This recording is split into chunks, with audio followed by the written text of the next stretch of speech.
That was a PTS request, in fact. We were on those days where we were seeing those news from Hong Kong. Those guys wearing in white and carrying sticks and beating up people randomly in the underground in Hong Kong.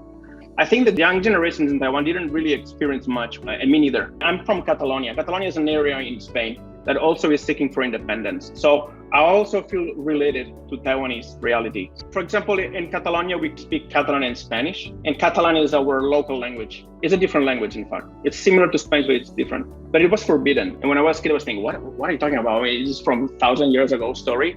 But then when I became older, I realized that past story, I felt that kind of is not so far away. So as you get older, you realize we're going to a future where in a way it's going back to the past. History is a cycle that's hard to get out. When you think carefully, Hong Kong is very near to Taiwan. We could feel that this general feeling of anxiety and uncertainty about what would happen to Taiwan next. Those days made us realize that our free days maybe were close to an end. So that's what I tried to reflect in this story.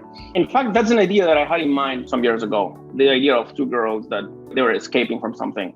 They created their own bubble, their own world, and they start experimenting with drugs. It really matched this dystopian future situation. So that's how I put things together. In some parts of the movie, I kind of leave my rationality aside and I follow my instincts. I was wondering among several ideas, but the day of the shooting, I decided what to do. The dragon is an element that is also very mystical. I see it from my own perception. I see it in the Chinese culture. It's a fictitious animal, but also I think it's linked to religious and mysticism. So to me, it's an animal that implies a sin of purification. She's tripping into that dream and has some flashbacks of, so she can kind of visualize all the pain that she has. That's what I was chasing. But I didn't pretend to be a very rational moment. The colors also play a very important role. I can tell you now that the blue in my mind, it was a symbol of the past. And red is more passion, danger. So I think that links more to the future. Also China, if you wish, communism. Once I choose the colors, I kind of get deep into the colors themselves. I get more consistent with my equation. For example, there's a scene where she has two options. And Lien tells you can go back to the party or you can follow me. The back of the aisle was lighted in blue. And Lien is in the other side with the red. So that's a choice. You want to go back to where we come or you want to move forward? Obviously, I wanted that moment because I want a main character that takes her own decisions. Yeah, Lien is there and puts all the tools, but you need to take this leap of courage or faith to overcome who you are and to find your best version of yourself. Taiwan is very good at making human dramas, I think. From my perception, there are good movies that I think they focused on the human aspect of the conflicts, for example. They're very careful about putting realism into the fights between the family, and there's a lot of details and reality. I feel, that director really went through a lot, I can tell. And in Spain or in Western, we would be a little bit more shallow when people get angry at each other. And here I can feel they put the importance in the value of the family and the moral values and about religion. We see a scene of 10 minutes where they are praying or 2 minutes of a character just praying. In Spain, after 10 seconds, everybody's like, hey, cut, go to the next scene. Why are we watching a guy?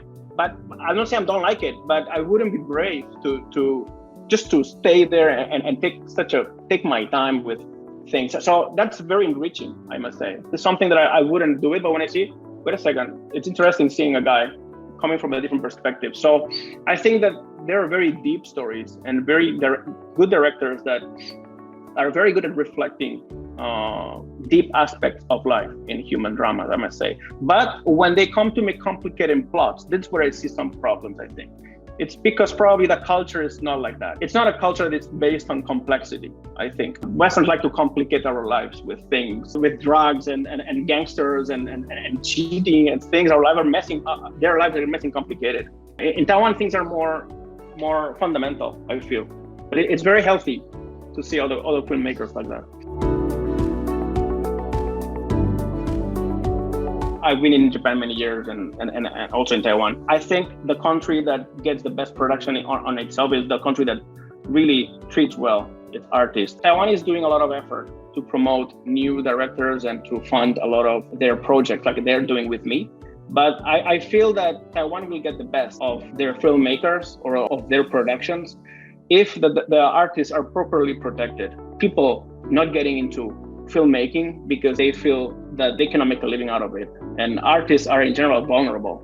We give up a lot of stable jobs and we give up a lot of good salaries and good life conditions. It's hard for people to engage into a world like this if the artists don't have a better condition to live. I didn't see any clear way where I can copyright my script in Taiwan, for example. Artists have to be guaranteed. They should have the right to get some benefits from their works. Another thing, sometimes I feel that in Asia, there is more focus in short-term benefits. Culture is not a short-term investment. So don't expect quickly to squeeze the artist to create something that will bring money back. It's just something that the better productions it comes, the more people will demand in the future Taiwanese movies, the better co-production. Everything is a cycle that has to flow.